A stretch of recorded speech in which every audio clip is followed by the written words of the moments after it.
আমি অমিত আছি তোমাদের সঙ্গে, আর তোমরা শুনছো ভৌতিক কথা।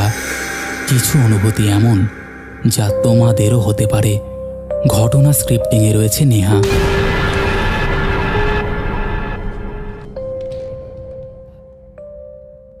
নমস্কার, কেমন আছো সবাই? আশা করছি প্রত্যেকে ভালো আছো। আজকে আমরা একটা ভূত চতুর্দশী স্পেশাল এপিসোড নিয়ে চলে এসেছি। ইতিমধ্যে তো কালী পুজো শেষ হয়ে গেছে। কেউ হয়তো আজকে ঠাকুর দেখতে বেরিয়েছো কিংবা বেরোবে রাত্রেবেলা। অলরেডি তো এখন 10:45 বাজে। তো আজকে তোমরা এই এপিসোডে কিছু পুরনো ইতিহাস সম্পর্কে জানতে পারবে। কেন এই ভূত চতুর্দশী, এর পেছনে কারণ কি আছে, এবং আরও বিভিন্ন রকম বিষয়। যাই হোক, আশা করছি তোমাদের ভালোই লাগতে চলেছে। আর একদম দেরি করো না।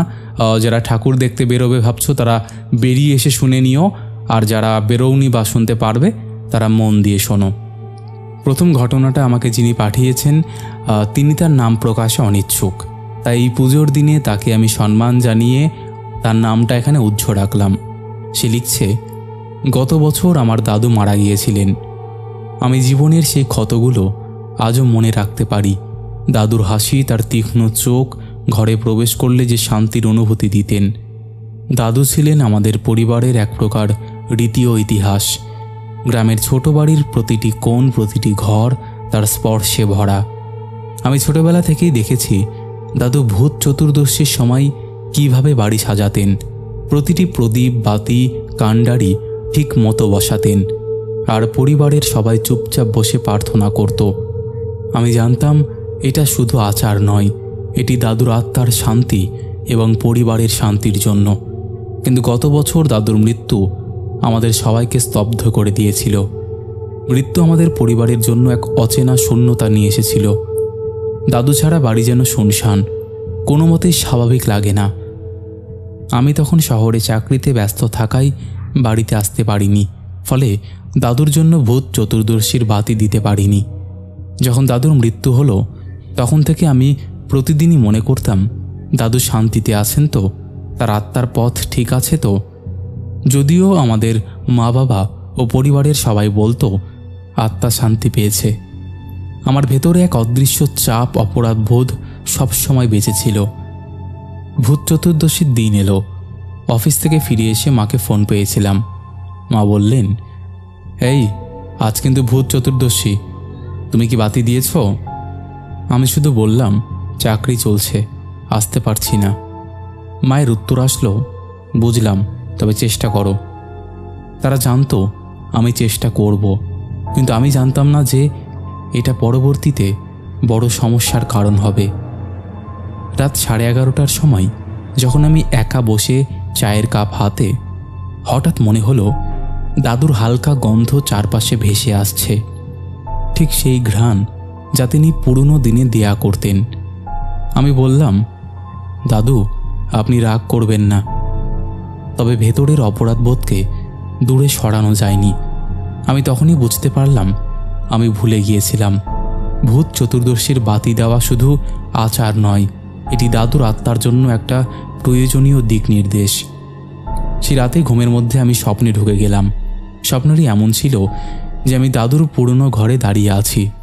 ঘরের বাতিগুলো নিভে গেছে, শুধু একটি মৃদু আলোর রেখা দেখা যাচ্ছে। দাদু আমার দিকে তাকিয়ে বললেন, তুমি বাতি দাওনি, তাই আমি আমার পথ খুঁজে পাচ্ছি না। আমি অবাক হয়ে জিজ্ঞেস করলাম, দাদু আমি তো শহরে ছিলাম, কিভাবে আমি দিতে পারতাম বলো? দাদু মুখে হালকা দুঃখ নিয়ে বললেন, জানি, তবু আজ আমার জন্য তুমি কিছু করতে পারো। হঠাৎ ঘরের কোণে থাকা পুরনো মাটির প্রদীপটি নিজে নিজে জ্বলে উঠল। আমি আতঙ্কিত হয়ে পেছনে সরে গেলাম। বাতির আলোর মধ্যে দাদুর হালকা ছায়া কম্পিত হতে দেখা গেল। তিনি বললেন, শান্ত হও, বাতি জ্বালাও, পথ খুলবে। আমি ঘুম থেকে জেগে রীতিমতো হক্কা বাক্কা। ঘরের বাতি নিভে গেছে, কিন্তু জানলার পাশে হালকা আলোর রেখা এখনও আছে। আমি ভেতরের ভয়, অপরাধবোধ এবং দাদুর জন্য দয়া সব একসাথে অনুভব করছিলাম। আমি জানতাম আগামীকাল আমাকে বাড়িতে গিয়ে যথাযথভাবে দাদুর জন্য বাতি দিতে হবে। পরদিন সকাল থেকেই আমি উত্তেজনা এবং ভয়ের মিশ্র অনুভূতি নিয়ে বাড়ির দিকে রওনা হলাম। শহরের ব্যস্ত রাস্তাগুলি পেরিয়ে ধীরে ধীরে গ্রামে ঢুকছিলাম। মাটির গন্ধ, পুরনো বটগাছের ছায়া এবং ভোরের হালকা কুয়াশা সব কিছু যেন আমাকে দাদুর স্মৃতিতে ডুবিয়ে দিচ্ছিল। মনে হচ্ছিল দাদু সত্যিই এখানে আমাকে দেখছেন। বাড়ির দরজা খুলেই প্রথম যে অনুভূতি পেলাম তা ছিল এক অদ্ভুত নস্টালজিয়ার। পুরনো দেওয়ালের ছাঁচা, ফাটল আর বাতি দেওয়ার জন্য রাখা মাটির প্রদীপগুলো সব কিছু যেন বলছিল, এখানে তুমি ছোটবেলা কাটিয়েছ। আমি নিজের হাতে প্রথমে পুরনো ঝাড়ু দিয়ে ঘর পরিষ্কার করলাম, তারপর প্রদীপগুলো সাজাতে শুরু করলাম। প্রদীপ সাজানোর সময় হঠাৎ ঘরে হালকা শীতল হাওয়া বয়ে গেল। জানলার পর্দা নিজেই নিজে হালকা নড়ল। আমি ভয় পেলাম, কিন্তু মনে মনে বললাম, দাদু আমি এসেছি, আজ বাতি দেব। আমি দেখলাম এক প্রদীপ হঠাৎ নিজে নিজেই কেমন যেন ধপ করে উঠল। আমি চমকে পেছনে সরে গেলাম। বাতির আলোর দিকে তাকিয়ে দেখি দাদুর ছায়া মৃদু কম্পিত হয়ে ঘরে ঘুরছে। মনে হলো তিনি আমাকে পরীক্ষা করছেন না, বরং পথ দেখাচ্ছেন। আমি একটি বড় মাটির প্রদীপ হাতে নিয়ে স্থাপন করলাম। প্রতিটি প্রদীপে আমি মাটির তেল ঢাললাম, হালকা আগুন ধরালাম। প্রতিটি প্রদীপ জ্বালানোর সময় মনে হলো ঘরে হালকা এক অদ্ভুত উষ্ণতা ছড়িয়ে পড়ল। বাতি থেকে আলো ছড়িয়ে ঘরের প্রতিটি কোণ আলোকিত হলো। হালকা ঘরের এক কোণে বসে থাকা পুরনো চেয়ারটি নিজে নিজে সামান্য নড়ল।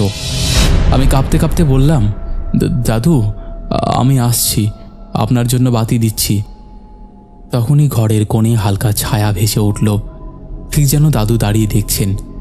আমি ভয় পেলাম, কিন্তু ভেতরে জানতাম এটি ক্ষতি করতে আসছে না, এটি শুধু আত্মার উপস্থিতি। বাতি দেওয়ার পর আমি বসে রইলাম। হঠাৎ মনে হলো বাতির আলোর সঙ্গে বাতাসে দাদুর মৃদু গন্ধ ভেসে এসেছে। এটা এক অদ্ভুত প্রশান্তি দিল, কিন্তু ভয়ও কিছুটা রয়ে গেল। ঘরে এক চিলটে আলো আর ছায়ার খেলা, সেই ছোট ছোট ঘটনা আমাকে সত্যিই মনে করিয়ে দিল বাতি দেওয়া কতটা গুরুত্বপূর্ণ। রাতভর আমি বসে দাদুর ছবি ও বাতির সামনে প্রার্থনা করলাম। ভেতরের অপরাধবোধ হালকা কমতে লাগলো। মাঝে মাঝে আমি হালকা শীষ শুনতাম বা বাতাসের সঙ্গে কিছু অদৃশ্য শব্দ আসত, কিন্তু এগুলো আমাকে ভয় দেখায়নি। মনে হলো দাদু আমার সঙ্গে রয়েছেন এবং তিনি এখন শান্ত। ঘুমোতে যাওয়ার আগে আমি সব প্রদীপ নিভিয়ে রাখলাম। মনে হলো ঘরে থাকা শান্তি এবং দাদুর উপস্থিতি সব কিছু ঠিক করে দিয়েছে। আমি বুঝতে পারলাম বাতি দেওয়া শুধু আচার নয়, এটি দাদুর আত্মার পথ খোলার একটি চিহ্ন। পরের দিন সকালে আমি বাইরে গিয়ে দেখলাম বাগানের বাতাসে হালকা আলো খেলে যাচ্ছে। মনে হলো দাদু নিশ্চিন্তে আমাদের পরিবারের সঙ্গে রয়েছেন। তবে পরের কয়েকদিনে আমি লক্ষ্য করলাম বাড়িতে অদ্ভুত অভিজ্ঞতাগুলো কমে এসেছে। আমি প্রতিদিন সকালে দাদুর জন্য প্রার্থনা শুরু করলাম। মাটির প্রদীপ জেলে তেলের বাতি জ্বালিয়ে ধীরে ধীরে নাম ধরে প্রার্থনা করতাম। প্রতিটি প্রদীপে আলোর ছায়া পড়ত। তো একদিন রাতে যখন আমি ঘরে বসে প্রার্থনা করছিলাম, হঠাৎ ঘরে হালকা বাতাস বয়ে গেল। পর্দাটা নড়ল, কিন্তু কোনো ভয় অনুভূতি হলো না। সেই রাতে আমি প্রথমবার শান্তি অনুভব করলাম। আমার ভেতরের অপরাধ বোধগুলো দূর হয়ে গেল। আমি বুঝতে পারলাম মানুষ ব্যস্ত থাকলেও পরিবারের প্রতি দায়িত্ব কখনো ভুলে যাওয়া উচিত নয়। আমি শিখেছি এটা একবারও আচার উপেক্ষা করলে তার প্রভাব অনুভব হয়।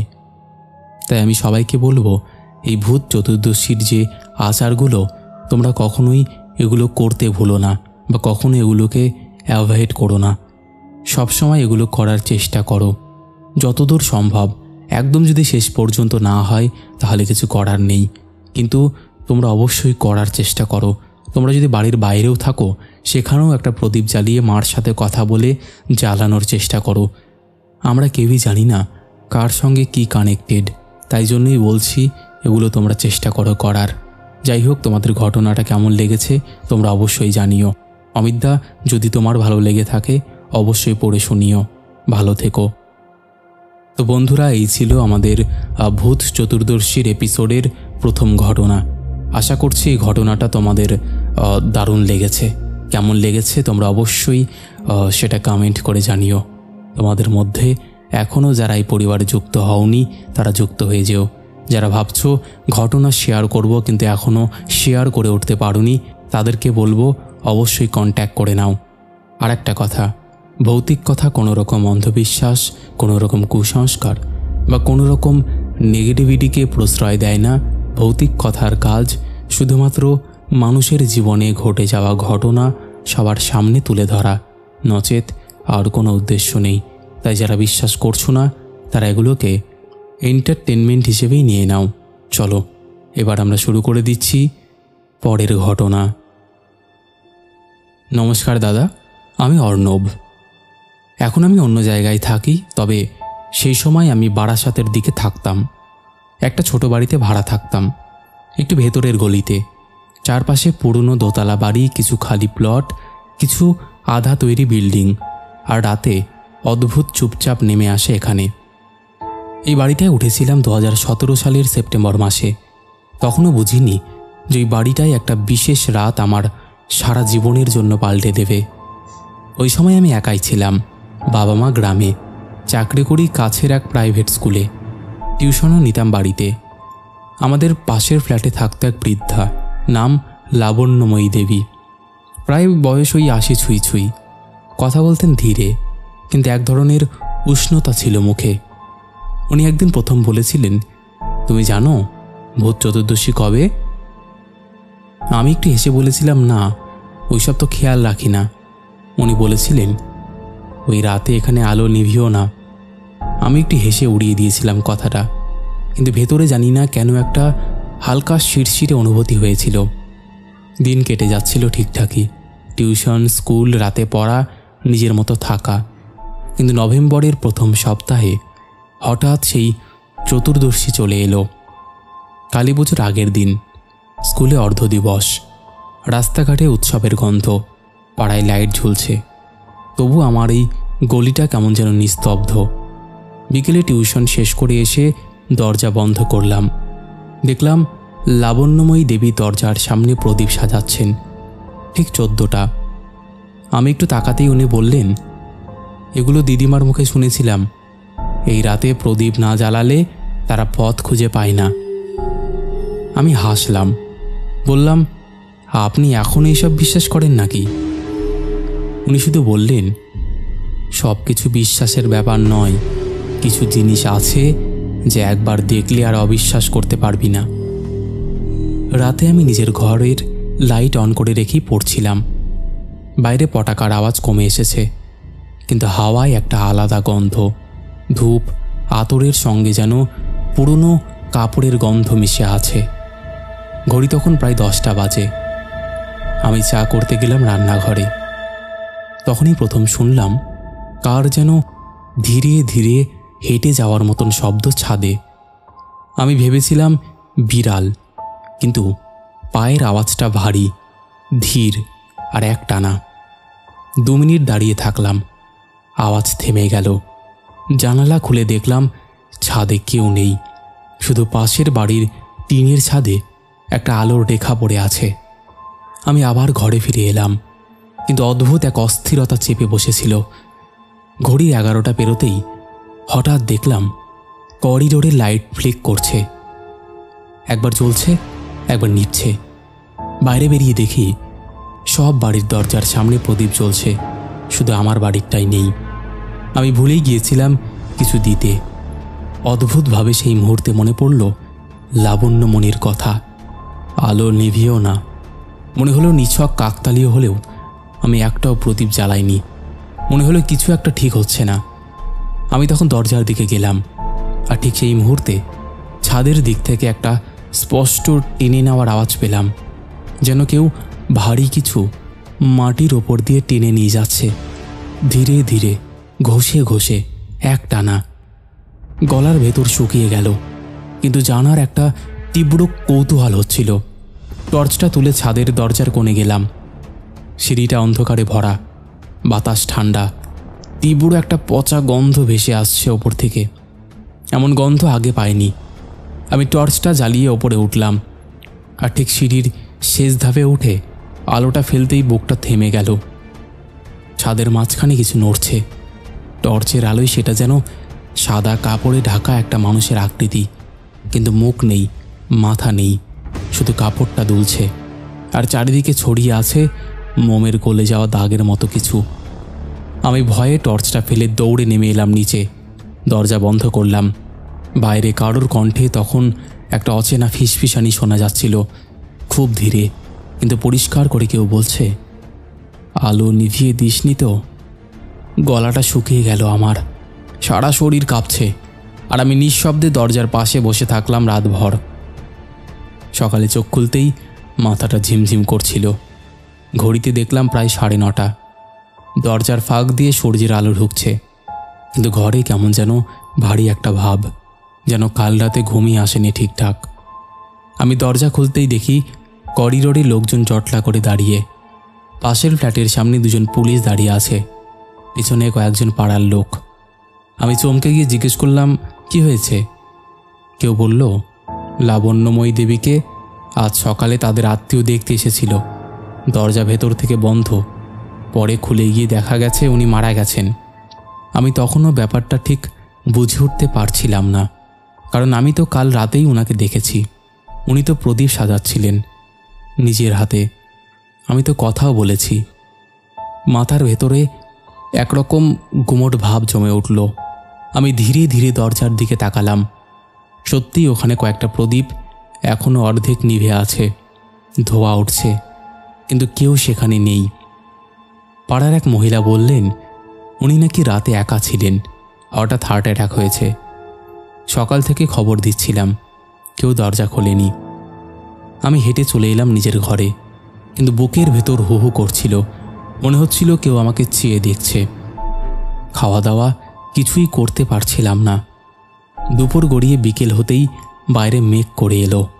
বাতাসে একরকম আর্দ্র ঠান্ডা গন্ধ, যেটা কাল রাতেও ছিল। আমি তখন জানলার পাশে বসে চুপচাপ ভাবছিলাম, সত্যিই কি আমি কাল ওনাকে দেখেছিলাম, নাকি ওই সময় উনি মারা গেছিলেন? হঠাৎ পাশের বাড়ির বাচ্চা পল্টু চেঁচিয়ে বলল, দিদি, তোমাদের ছাদে কি হাঁটছে? বুকটা কেঁপে উঠল। আমি দৌড়ে ছাদে উঠলাম। কিছুই নেই, শুধু কোণার কাছে সাদা কাপড়ের একটা ছেঁড়া টুকরো পড়ে আছে, যেমনটা আমি কাল রাতে দেখেছিলাম। আমি সেটা হাতে নিতেই ঠান্ডা একটা ঝটকা লাগলো, যেন বরফ স্পর্শ করলাম। সঙ্গে সঙ্গে ফেলে দিলাম কাপড়টা। তারপর থেকে কয়েকদিন আমি ছাদে যেতাম না, রাতে দরজা বন্ধ করে রাখতাম। কিন্তু সমস্যা থামল না। রাত হলেই হাওয়ায় কেমন একটা ফিসফিসানি শব্দ, যেন কেউ ধীরে ধীরে নাম ডাকছে, আলো নিভিও না মা, আলো নিভিও না। সেই গলাটা পরিষ্কার, কিন্তু কোথা থেকে আসে বোঝা যায় না। এক রাতে ঘুমের মধ্যে টের পেলাম কেউ আমার ঘরে হাঁটছে। আমি চোখ খুলে দেখি দরজার পাশে আলো জ্বলছে, অথচ আমি বন্ধ করেছিলাম। মনে হলো ছায়ার মতো একটা কিছু দাঁড়িয়ে আছে, আলোয় ঢাকা। আমি উঠে বসলাম, কিন্তু কিছুই নেই, শুধু হাওয়ার সঙ্গে ভেসে আসছে ধূপের গন্ধ। পরদিন সকালে লাবণ্যময়ী দেবীর আত্মীয় এসে বললেন, উনি অনেকদিন ধরেই বলতেন ওই পাশের বাড়ির একজন একদিন বিপদে পড়বে, ওকে জানাতে হবে। কিন্তু উনি কাকে কি জানাতে চেয়েছিলেন কেউ জানতো না, কিন্তু আমি বুঝতে পেরেছিলাম উনি আমার কথাই বলছিলেন। আশ্চর্য ব্যাপার হলো, উনি যেদিন মারা যান সেই রাতেই নাকি বারান্দার সব প্রদীপ নিজে নিজে জ্বলে উঠেছিল। লোকজন নিজের চোখে দেখেছে। তখন থেকেই মনে হচ্ছিল কিছু একটা রহস্য আছে এই বাড়িটার সঙ্গে, হয়তো পুরনো কিছু, যেটা কেউ জানে না। রাতে ঘুমোতে গেলেই কানে আসতো পায়ের শব্দ, কাছের আওয়াজ, আর হঠাৎ ঠান্ডা হাওয়া। একদিন স্কুল থেকে ফিরে দেখলাম আমার ঘরের জানলার বাইরে কেউ দাঁড়িয়ে তাকিয়ে আছে।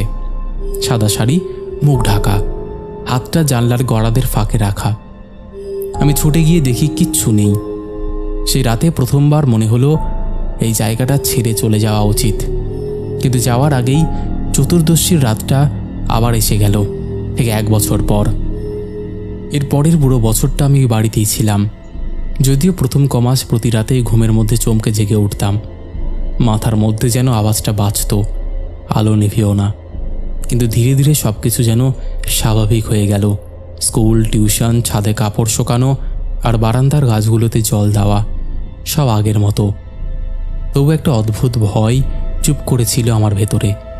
বিশেষ করে রাত হলে মনে হতো কারোর চোখ যেন আমায় দেখছে। মাঝে মাঝে মনে হতো পাশের ফ্ল্যাটের লাবণ্যময়ী দেবীর ছায়া টের পাচ্ছি। জানলা দিয়ে হালকা আলো ফিল্টার হয়ে আসছে, কার যেন ছায়া যাচ্ছে, অথচ ওই ফ্ল্যাটটা এখনো বন্ধ।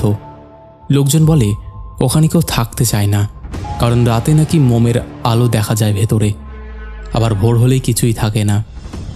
ঠিক 1 বছর পরে নভেম্বরের মাঝামাঝি কালীপুজোর আগের দিন হঠাৎ মনে পড়ে গেল আজই তো আবার ভূত চতুর্দশী। অফিস থেকে ফেরার পথে পাড়ায় মিষ্টির দোকানে দাঁড়িয়ে রইলাম। সবাই প্রদীপ কিনছে, কেউ বা 14টা করে মোম জ্বালানোর প্রস্তুতি নিচ্ছে। আমার বুকের ভেতর কেমন করে উঠল। মনে হলো যদি এবছর আমি প্রদীপ জ্বালিয়ে রাখি হয়তো সব শান্ত হবে। রাতে আমি ছোট্ট এক থালা সাজালাম, তাতে 14টা প্রদীপ রাখলাম। ঘরের দরজার সামনে রাখার প্রস্তুতি নিচ্ছিলাম। তখনই হঠাৎ ছাদের দিক থেকে একটা ধাক্কা লাগার মতো শব্দ এলো, ঠিক যেন ভারী কিছু পড়ল। টর্চ নিয়ে ওপরে উঠলাম, দেখি সব অন্ধকার, হাওয়া থেমে গেছে, শুধু একটা প্রদীপ জ্বলছে ছাদের মাঝখানে। আমি তো কোনো প্রদীপ ওখানে রাখিনি, তাই পাশে একটা ফাঁকা থালা রাখলাম, তাতে ছাই জমে আছে। মনে হচ্ছিল কেউ সেখানে বহু দিন ধরে বসেছিল। আমি নিচে নামতে যাচ্ছিলাম, তখনই পেছন থেকে একটা ধীর গলা, এবছরও তুই আলো জ্বালাসনি? আমি ঘুরে তাকালাম, কেউ নেই, কিন্তু ঠান্ডা বাতাসের ঝাপটা এসে মোমটা নিভিয়ে দিল। নিচে নেমে দেখি আমার দরজার সামনে রাখা থালটা উল্টে পড়ে আছে, আর সব প্রদীপ নিভে গেছে। আমি অবাক হয়ে তাকিয়েছিলাম। হঠাৎ পাশের দেওয়ালে একটা ছায়া পড়ল, সাদা শাড়ির মতো নরম, নড়ছে, কিন্তু কোনো শরীর নেই। আমি চিৎকার করে উঠলাম, তারপর দরজাটা বন্ধ করেই বসে পড়লাম মেঝেতে। রাত তখন প্রায় 12টা, বাইরে হাওয়া থেমে গেছে, শুধু মাঝে মাঝে কাচের জানলায় ঠক ঠক আওয়াজ। আমি ধীরে ধীরে জানলার ফাঁক দিয়ে বাইরে তাকালাম, দেখলাম ছাদের দিক থেকে একটা সাদা আলো নেমে আসছে ধীরে ধীরে, যেন কেউ প্রদীপ হাতে হাঁটছে সিঁড়ি বেয়ে। আমার গলাটা শুকিয়ে গেল, একদম দম বন্ধ হয়ে আসছে, কিন্তু চোখ সরাতে পারলাম না। আলোটা এসে থামলো আমার দরজার সামনে, তারপর হালকা একটা গন্ধ, ধূপ, আতর আর পুরনো কাপড়ের। তারপর ধীরে ধীরে দরজার ওপারে একটা মৃদু শব্দ, যেন কেউ প্রদীপটা রেখে যাচ্ছে। কয়েক সেকেন্ডের জন্য সম্পূর্ণ নীরবতা, তারপর একটি মাত্র শব্দ, ফিস ফিস করে বলল, এবার অন্তত ওদের জন্য আলো জ্বালাস। আমি কেঁপে উঠে দরজা খুলতেই বাইরে কেউ নেই, কিন্তু থালার উপরে একটা জ্বালানো প্রদীপ রাখা, একেবারে টিম টিম করে জ্বলছে। তার আলোয় দেখলাম দরজার পাশে দেওয়ালে কালি লেগে আছে, যেন কারো হাতের ছাপ। তারপর হঠাৎ পেছন দিক থেকে স্পষ্ট পায়ের শব্দ, ভারী, ধীরে ধীরে এগিয়ে আসছে আমার ঘরের ভেতরে। আমি ঘুরে তাকিয়ে দেখলাম দরজার ফাঁকে একটা অচেনা মুখ, কিন্তু আবার কোথাও যেন চেনা লাগছে। সেই রাত্রিটা আমি পুরো জেগেই কাটিয়েছিলাম, চোখ লাল, হাতে ঘাম, মনে ভীতির ছাপ। বাইরে বেরোনোর সাহস ছিল না, কিন্তু পাড়ার লোকজন আর পুলিশ এসে জিজ্ঞাসা করলো কাল রাতে কি দেখেছিলাম। আমি কিছু বলিনি, শুধু চুপচাপ মাথা নাড়লাম।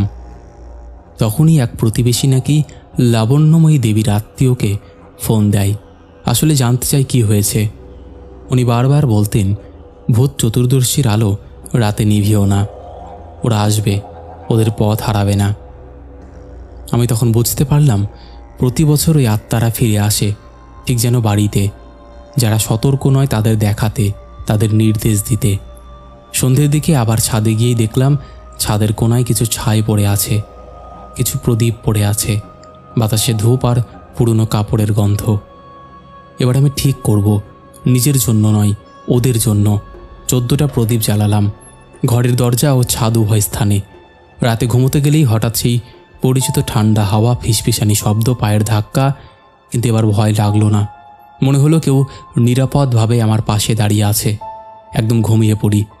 স্বপ্নেও দেখি লাবণ্যময়ী দেবী হেসে বলছেন, তুই বুঝেছিস, এবার ঠিক করলি। সকাল হলে ঘুম থেকে উঠেই দেখলাম প্রদীপগুলো নিভে গেছে, শুধু ছায়া গায়েব। ধীরে ধীরে আমি বুঝলাম ভূত চতুর্দশীর রাত মানে শুধু ভয় নয়, মানে সাবধান হওয়া, আত্মাদের সম্মান করা, যেন তারা শান্তি পায়। আর ওই রাত থেকে কখনো আর পায়ের আওয়াজ, ফিসফিসানি বা ঠান্ডা হাওয়া আমাকে ভয় দেখায়নি।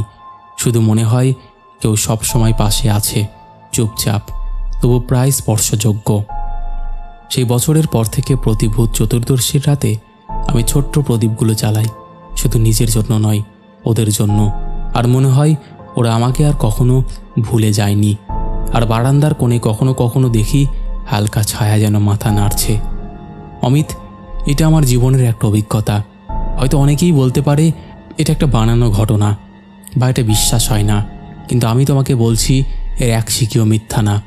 যাদের সাথে এই ঘটনাগুলো ঘটবে তারাই একমাত্র জানবে যে আদতে এই ঘটনাগুলো মানুষকে ভেতর থেকে কতটা নাড়িয়ে দেয়। যাই হোক, ভালো লাগলে অবশ্যই পড়ে শুনিও। হ্যাঁ বন্ধুরা, ও ঠিকই বলেছে। কিছু কিছু ঘটনা এমন আছে যেগুলো আমরা বিশ্বাস করতে পারি না, বাট এই বিশ্বাসের ঊর্ধ্বেও এই পৃথিবীতে এমন কিছু ঘটনা ঘটে যেগুলো বিশ্বাস করা যায় না, কিন্তু মেনে নিতে হয়। আমাদের এখানে নদীতে একটা ছোট্ট ঘটনা বলছি। আমাদের এখানে ডাকাত কালীবাড়ি মন্দির নামে একটা পরিচিত মন্দির আছে। অ্যাকচুয়ালি সেটা কিন্তু ডাকাত কালী নয়, কিন্তু সেটা ডাকাত কালী নামেই পরিচিত। আমাদের এই শহরে যাকেই বলুক না কেন সেই মন্দিরটা সবাই চেনে। এবার বলি সেখানে বিষয়টা কি। এই ডাকাত কালীবাড়ি মন্দিরটা বাঁধের ওপরে, মানে বাঁধের সাথে লাগোয়া। আমরা ছোটবেলা থেকেই শুনে আসছি এই মন্দিরের ভেতর থেকে একটা সুড়ঙ্গ আছে, যেটা নদীর ওই পারে একটা কালী মন্দিরের সাথে যুক্ত। আর এই সুড়ঙ্গটা আমাদের এই ডাকাত কালীবাড়ি মন্দিরের ভেতর দিক দিয়ে যেতে হয়। সেই সুড়ঙ্গটা আমি নিজের চোখে দেখেছি। এবং এটাও শোনা যায় আমাদের যে নদীটা আছে এর নিচে সেই সুড়ঙ্গ বাঁধেও একটা মনে করো সুড়ঙ্গের মতন তৈরি হয়ে আছে, যেখানে একটা মাছ আছে, চিতল মাছ, এবং তার নাকে নথ পরানো। এই মাছটা কখনো কেউ ধরার চেষ্টা করে না, কিন্তু ভুলবশত একজনের বড়শিতে সেটা খেয়ে নিয়েছিল। তারপরে কি হয়েছিল জানো? সকাল 6টায় সেই মাছটা সে বাঁধিয়েছে। তারপরে সেই মাছটাকে ও খেলিয়ে তুলতে পারেনি সন্ধে 7টা পর্যন্ত। তারপরে সে ছেড়ে দিয়েছে। ভাবতে পারছো তাহলে কি জিনিস?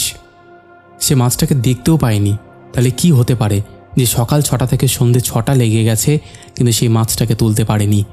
নৌকা নিয়ে পুরো নদী ঘুরে বেরিয়েছে, তাও সেই মাছটাকে জাগাতে পারেনি। এরকম অনেক ঘটনা আছে যেগুলো তোমরা যদি শুনতে চাও কমেন্ট করো, আমি জানাবো। যাই হোক, এই ছিল আমাদের আজকের ঘটনা। আশা করছি তোমাদের ভালো লেগেছে। আর কথা বাড়াবো না, এবার আমরা শুরু করে দেব শাউট আউট পর্ব।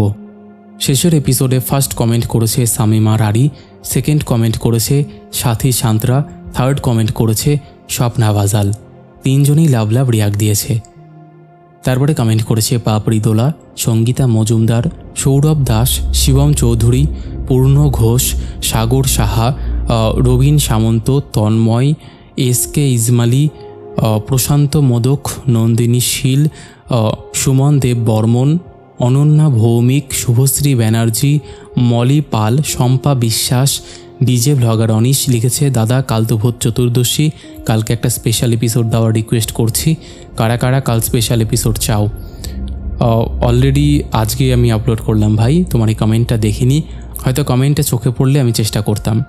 তারপরে কমেন্ট করেছে অমিতা ঠাকুর, লিখেছে, অমিত তুমি আমার নেম কমেন্টে আর বলো না, জানি তোমার বলা ঘটনা মানেই দারুণ হবে। থ্যাংক ইউ দিদি, কিন্তু আমি তো বলি। তারপরে কমেন্ট করেছে পীযূষ পাল, রেখা পাসমান, জিশান আহমেদ, জুলফিকার হাসান, অর্ণব বিশ্বাস লিখেছে, কালী পুজোর অনেক অনেক আন্তরিক শুভেচ্ছা ও আমার ভালোবাসা তোমারও, তোমাকেও ভৌতিক কথা পরিবারকে। Thank you. তারপরে কমেন্ট করেছে সৌরভ দত্ত, সুব্রত সি, সুস্মিতা চরণ, সুমন্ত দাস, রাহুল মাইতি, রিক মণ্ডল, চুমকি ঘোষ, সুনিতা সরকার, সন্দীপ ফোর, শ্রাবন্তী বর লিখেছে, আমার নামটা একটু হ্যালো করে বলবে। হ্যালো শ্রাবন্তী।